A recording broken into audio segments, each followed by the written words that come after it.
Dando continuidade então nessa playlist de História do Pensamento Econômico, hoje eu quero trazer alguns breves comentários sobre o sistema manufatureiro doméstico e o sistema manufatureiro doméstico e o nascimento da indústria capitalista, que é o subtítulo seguinte após o vídeo anterior que eu falei sobre o desenvolvimento do comércio de longa distância. E nós estamos falando do quê? Do capítulo 2 desse livro,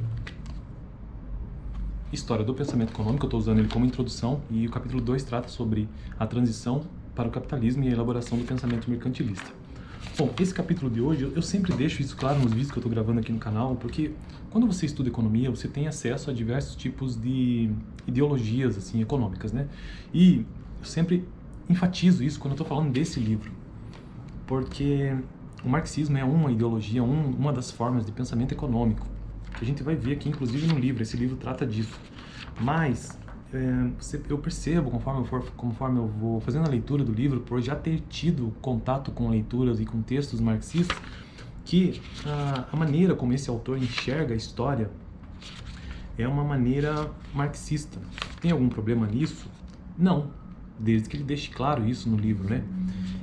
E só percebe esse viés quem já teve contato com esse tipo de leitura. E como eu já tive uma matéria na faculdade chamada Economia Política, na Federal, que é uma matéria anual, inclusive, e que essa matéria é exclusivamente dedicada para se estudar o livro O Capital, do Karl Marx, então a gente tem um mínimo de contato um pouco de contato sobre isso. Então, termos como força de trabalho, mais-valia, entre outros, que eu vou até mencionar no vídeo hoje aqui, que apareceram no texto, você percebe que tem esse viés, né?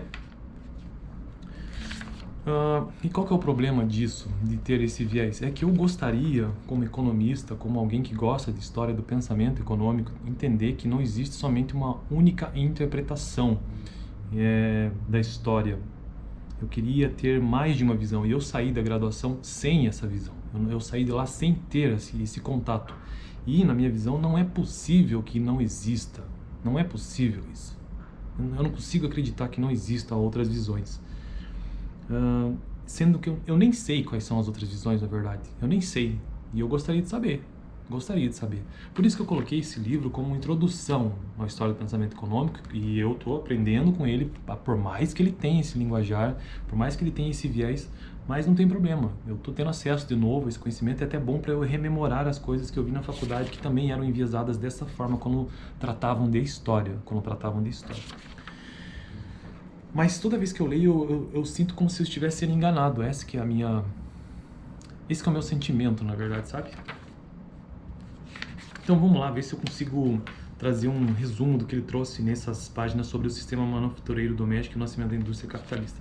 Bom, como nós vimos no vídeo anterior sobre o desenvolvimento do comércio de longa distância, ele já começa aquele texto falando que, como o vídeo anterior, tá? Vários historiadores tomam o desenvolvimento do comércio como a principal causa da desintegração da sociedade medieval, particularmente do seu regime de trocas e de seus costumes. Então aqui ele já começa pondo o ponto de vista de outros historiadores que não tenham essa visão marxista da história, de interpretação histórica marxista. Vários historiadores tomam o desenvolvimento do comércio. Então esse pensamento desses historiadores é que eu queria ter acesso, para eu conhecer, para eu saber qual é o ponto de vista deles. Mas mais para frente a gente vê isso, né? E naquele vídeo anterior, ele não parte desse pressuposto. Ele até diz que a importância não pode ser colocada em dúvida. No entanto, convém lembrar que a expansão comercial não ocorreu de forma externa. Ele foca na questão interna da Europa. Então esse é o viés marxista. Ele não pensa externamente. Ele pensa também, mas menos. Ele pensa mais internamente. Na destruição interna. Como é que é o termo que se usa quando eclode, né? Quando acontece internamente. Então ele sempre vai focar assim. Ele até menciona ali a questão do comércio naqueles locais próximos ao mar Mediterrâneo, Adriático, Mar do Norte, mas ele pouco menciona sobre a influência que realmente os árabes tiveram nessa questão, coisas desse tipo, né? Mas que eu não sei, porque eu não tive acesso a esse tipo de conhecimento. Mas, então, continuando a lógica, sistema manufatureiro doméstico e o nascimento da indústria capitalista. A necessidade de ampliar a produção e regularizar o abastecimento de bens manufaturados imposta pela expansão do comércio levou os mercadores capitalistas a assumirem um controle cada vez maior sobre o processo produtivo.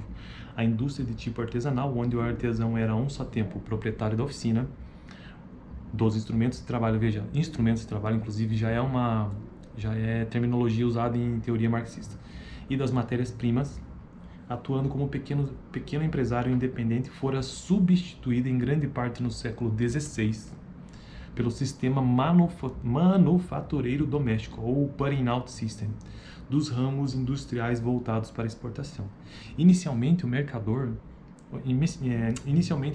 capitalista, olha o nome que ele atribui neste momento, ainda não chama de capitalista propriamente dito, ele chama de mercador capitalista, limita-se a fornecer ao artesão independente a matéria-prima, remunerando-o para que a transformasse em produtos acabados. Desse modo, o capitalista tornava-se, ou o mercador capitalista tornava-se o proprietário do produto ao longo de todas as etapas da produção, ainda que o trabalho continuasse sendo realizado em oficinas independentes.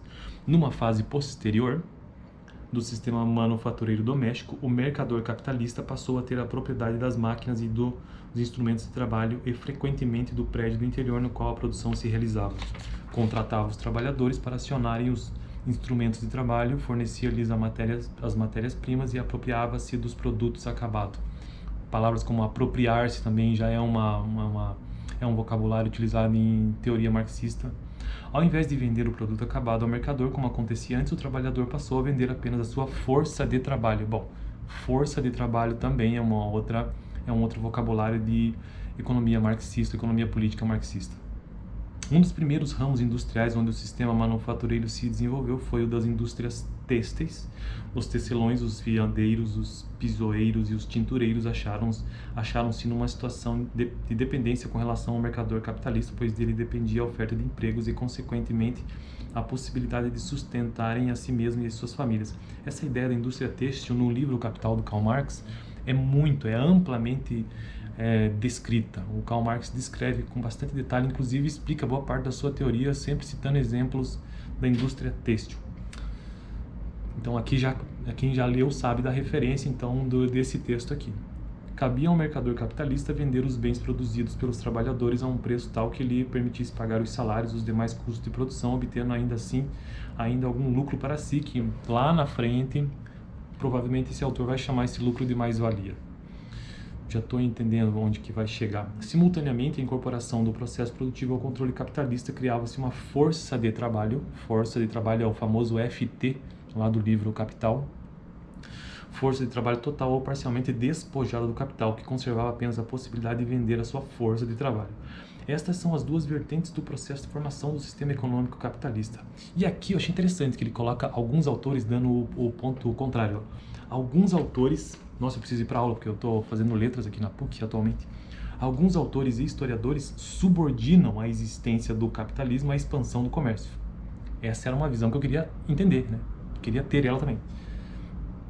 Alguns autores e historiadores subordinam a existência do capitalismo à expansão do comércio e à difusão do espírito comercial na Europa.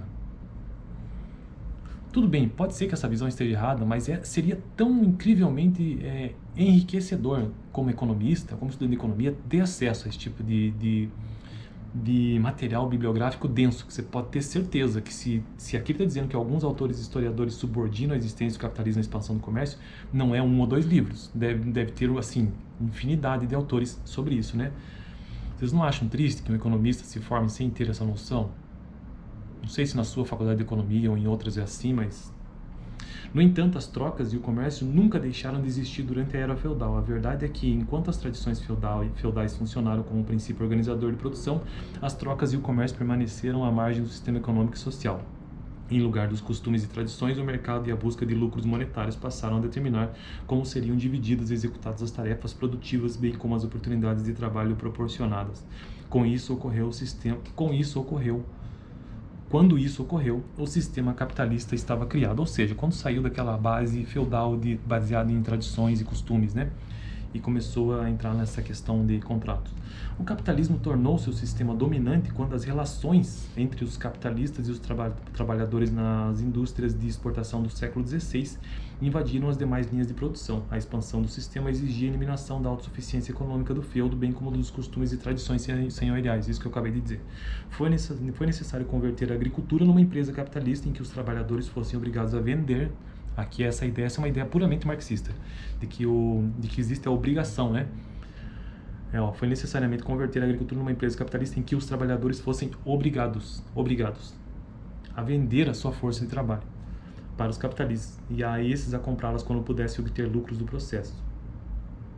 E aí aqui ele continua o capítulo, eu não vou ter mais tempo no vídeo para falar sobre isso, mas ele continua citando alguns exemplos, né, como em Flandres, ou mesmo em Florença, e alguns casos assim, ele cita algum exemplo de indústria têxtil, daí ele começa a entrar numa questão mais de revoluções, né, de revoltas. Ele cita revoltas na indústria têxtil, que eles tiraram do ambiente urbano para não gerar para que não tenha mais essas revoltas internas, e levaram para uma área rural. Ele cita um exemplo específico aqui de Flandres e por aí vai, tentando justificar essa ideia de luta de classe, né? Então o capítulo, ou esse trecho aqui, ele se resume a isso, uma teoria marxista, e que finaliza incentivando essa questão de luta de classe, beleza? Então o vídeo fica por aqui, semana que vem eu continuo falando sobre o declínio do sistema senhorial. Valeu!